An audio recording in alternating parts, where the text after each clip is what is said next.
Bom dia, pessoal. E aí, como vocês estão? Tudo bem? O que acharam dos testes? Eu gostei de algumas notas, percebi que alguns poderiam ter um desempenho melhor, mas não sei se por conta do rodízio diferente, de no mesmo dia ter outras, né? Acabou não dando a devida importância, ou estudando como costumava estudar, ou talvez alguns já estejam achando que estão passados, que não precisam mais se dedicar tanto, né? Mas no geral eu gostei. No geral eu gostei. Dos alunos que eu esperava geralmente um empenho, porque eu percebo isso através das atividades, corresponderam. Os alunos que buscam fazer a atividade corretamente, que se empenham pelas atividades e assistem a aula e tiram dúvida, foram aqueles realmente que foram bem. Tá bom? Então hoje a nossa aula é de língua portuguesa, certo? Agora vamos dar continuidade aos nossos conteúdos após a semana de testes.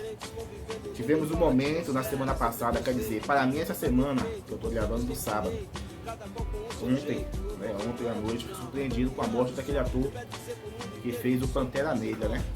Por que tocar nesse assunto, falar disso? Porque se vocês perceberem pela comoção da época que o filme foi lançado, e pela comoção com a morte dele, nós percebemos que existe uma representatividade nele. Isso porque o filme transmite a imagem heróica, forte, lutadora de uma pessoa negra. Isso faz com que a gente perceba que nós precisamos ter isso na nossa comunidade, na nossa família, no nosso meio de convívio. Pessoas que possamos admirar, pessoas negras que possamos admirar. Por exemplo, um médico negro, um advogado negro, um psicólogo, um psiquiatra negro. Isso traz uma representatividade, uma coisa que você olha, se orgulha, se espelha. E foi isso que aconteceu com o filme, apesar do filme ser de ficção, aquilo não ser real. E as pessoas, mesmo assim, pela carência, a carência dessa representatividade, a carência de ter essa imagem de uma pessoa negra, bem representada, bem sucedida, forte, lutadora, guerreira.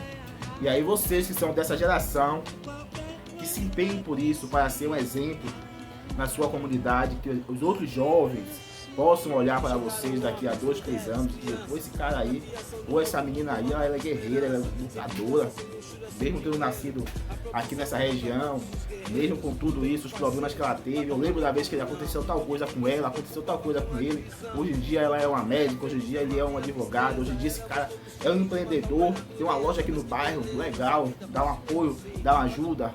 Então, pensem nisso, tá bom? Agora a nossa aula de língua portuguesa. Vai rodar o vídeo aí com a explicação, hein? Tchau, tchau, gente. Vamos lá, segundo ano.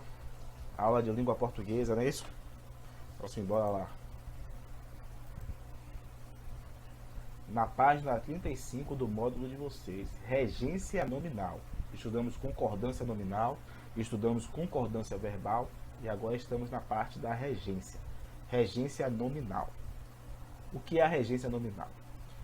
É a relação que se estabelece entre os nominais, que você já sabe que são substantivos, adjetivos e alguns advérbios, com os termos que são regidos por eles. Essa relação é intermediada por uma preposição. Então a regência basicamente é isso. Eu tenho um termo regente, que é o termo principal. Esse termo pode ser um substantivo, um adjetivo ou um advérbio. E eu tenho um termo regido, que é o termo que completa ele, que complementa a ideia dele, certo?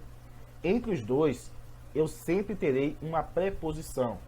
O para, o em, o com, o sob, o sobre, certo?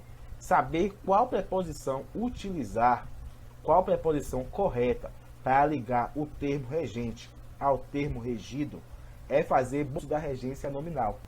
Então, basicamente, a regência nominal é isso. Existem alguns nominais que permitem diversos complementos.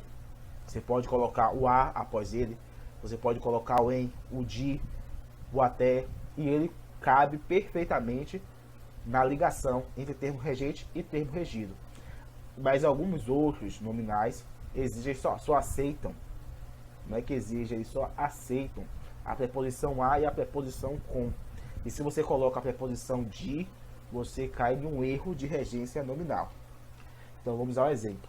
Carlos era apto para o trabalho. Então eu tenho aqui o nominal, apto, eu tenho a preposição para e eu tenho o restante para o trabalho. Apto é o termo regente, como eu falei. O trabalho é o termo regido. E eu devo reconhecer qual preposição colocar aqui. Nesse caso, a regência nominal foi feita corretamente, que eu utilizei o para. Apto para alguma coisa. Todos demonstraram obediência. Quem demonstra obediência a alguma coisa. Nesse caso, é a rainha. Então, esse é o bom uso da regência nominal.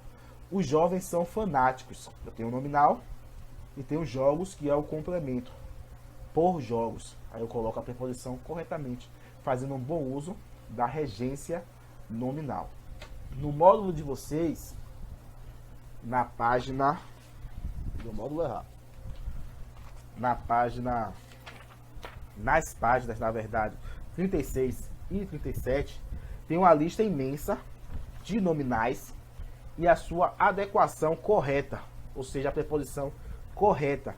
Aí vocês irão perceber que alguns, por exemplo, acessível, aceita o a, você pode ser acessível a alguma coisa ou acessível para alguma coisa. E outros outros aceitam muitos complementos, certo? Como é o caso de respeito, pode ser respeito a, respeito com, respeito de.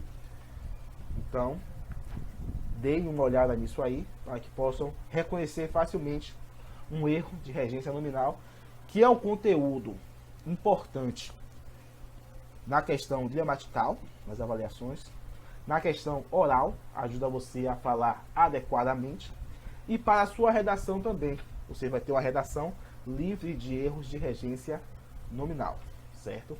Aí nós temos uma coisa que pode apertar um pouquinho, incomodar um pouco aqueles que não têm conhecimento sobre a classe, certo? O que acontece é que algumas vezes o termo regente,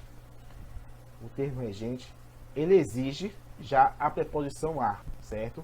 E o termo que é regido, ele já tem no seu a, certo?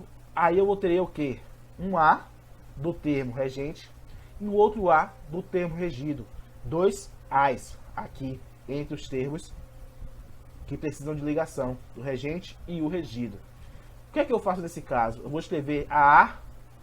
Não. Eu coloco a clase, que é aquele acento agudo invertido, certo? Então, a soma de dois as é o que transforma o a claseado, tá bom? O acento grave. Exemplo. Mariana estava apta.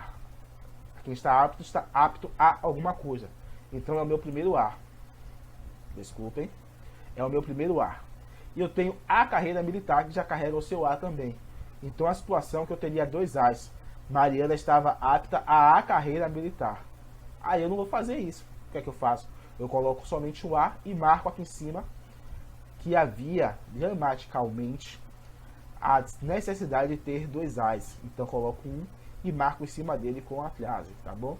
E dica, na leitura, se vocês forem fazer uma leitura pública, algumas pessoas antigas, quando veem essa clase, esse acento, eles pronunciam diferente. Eles fariam, por exemplo, Mariana estava apta à carreira militar. Então você não precisa fazer isso, é um erro.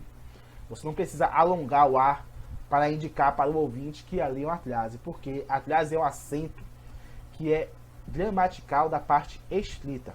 É diferente do acento agudo e diferente do acento circunflexo, que você realmente tem uma pronúncia diferente. A marca do acento grave da clase é uma coisa da parte estrita, certo? Para indicar na parte estrita, então não tem nada a ver com sonoridade. Vamos para a nossa atividade de casa. Somente página 38, 39, 40, 41 e 42, certo? Vai fazendo devagar, um dia de tarde, faz outra. Tempo vocês têm, né? De sobra. Certo, gente? Qualquer dúvida, fala comigo no zap. Um abraço.